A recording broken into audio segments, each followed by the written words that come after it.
Hello everyone, welcome to Anupa study facts. How to improve your marks आज हम बात कर रहे हैं। तो सबसे पहले ये चीज़ आपको बहुत अच्छे से ध्यान रखनी है कि आप टेस्ट कैसे लगा रहे हो। आप खुद से सेल्फ स्टडी करके लगा रहे हो या कोई पेड कोर्स लिया है तो लगा रहे हो या यूट्यूब पर वीडियोज़ देखने के बाद लगा रहे हो। तो सबसे पहले ये खुद से एनालिसिस कर लेना इस वीडियो देखने के बाद कि आप मॉक टेस्ट कैसे लगा रहे हो, क्योंकि ये डिपेंड करता है, वेरी करता है। जब हम टीचर से पढ़ते हैं तो हमारा माइंड एक अलग रहता है। हम अगर खुद बुक से रीडिंग करके एमसीक्यूज लगा रहे हैं तो माइंड अलग रहता है। और अगर हमने कोई कोर्स लिया है, अब वही बात हो गई कि भाई अगर टीचर पढ़ा रहे हैं, चाहे ऑनलाइन हो चाहे ऑफलाइन हो, यूट्यूब पर फ्री कंटेंट से पढ़ रहे हो चाहे पेड कोर्स से पढ़ रहे हो, तो सारी चीज़ें डिफर करती हैं। जब ये वाली चीज़ आपने जान ली कि आप कहाँ से कैसे क्या इम्प्रोवाइज़ कर रहे हो, तो क्या आपने जो डे वन पे जिस टीचर से पढ़ा था, क्या अब आपकी और उनकी वाइब मैच होने लगी है? क्या आपको लगता है कि हाँ यार, ये मतलब जैसे 2 बजे हैं तो यार 2 बजे उनका सेशन आएगा, 4 बजे उनका सेशन आता है, तो हमारा एक इंतज़ार रहता है कि यार वो मैम वो सर कब आएंगे।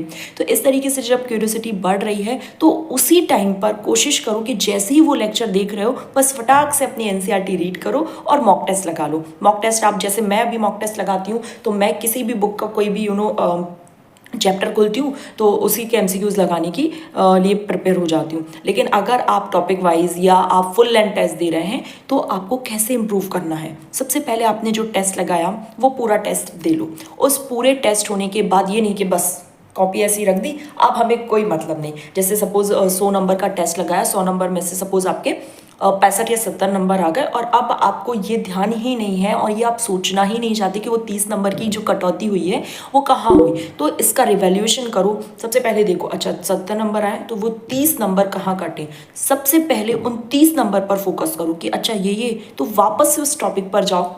टीचर से पढ़ रहे हो तो टीचर से देख लो, अदरवाइज जिस बुक से पढ़ रहे हो वो बुक में देखो, उन टॉपिक्स को सर्च करो। वो टॉपिक मुझे ऐसा लगता है कि 30 में से कम 20-22 क्वेश्चन तो आपको वापस बुक में फिर से मिल जाएंगे, क्योंकि एक बार पढ़ने के बाद ऐसा होता है कि हमें चीज़ें याद नहीं रहती, लेकिन हम 2 से 3 बार पढ़ते हैं तो हमारे दिमाग में कहीं ना कहीं वो छप जाता है।